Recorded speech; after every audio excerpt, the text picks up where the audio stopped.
Hi అండి. Welcome to Lakshmi properties.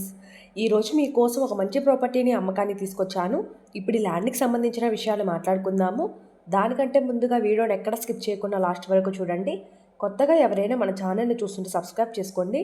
ఇప్పుడు చూస్తున్న ల్యాండ్ వచ్చేసి నెల్లూరు జిల్లా కొండాపురం మండలం నుంచి 15 కిలోమీటర్ డిస్టెన్స్‌లో 12 ఎకరాల పొలం ఎకరా 7,50,000 చెప్తున్నారండి. ఈ పొలం సాయిల్ వచ్చేసి రెడ్ సాయిల్, ఎర్రమట్టి నేల. ఈ పొలం దగ్గరకు 40 అడుగుల మట్టి రోడ్డు వస్తుంది. సో దారికైతే ఎటువంటి ప్రాబ్లం లేదు. వర్షాకాలంలో కూడా కారు డైరెక్ట్గా పొలం దగ్గరికి వెళ్ళిపోతుంది. ప్రజెంట్ అయితే ఈ పొలం ఖాళీగా ఉందండి. అన్ని పంటలకు అనుకూలంగా ఉంటుంది. ఊరు నుంచి 1 కిలోమీటర్ లోపలికి వెళ్ళాలి. ఈ పొలంలో 2 బోర్స్ ఉన్నాయండి. ఈ పొలం 2 పక్కల ఫెన్సింగ్ ఉంది. ఈ పొలం రిజిస్ట్రేషన్ ప్రాపర్టీ చాలా రీజనబుల్ ప్రైస్కి సేల్ చేయాలని అనుకుంటున్నారు. ఎవరైనా తీసుకోవాలని ఇంట్రెస్ట్ వారి పైన కనిపిస్తున్న నెంబర్కు కాల్ చేయండి. ఎవరైనా ఇళ్ళ స్థలాలు, పొలాలు అమ్మ తలచిన, కొన్న తలచిన మమ్మల్ని సంప్రదించే వాళ్ళు. Thank you.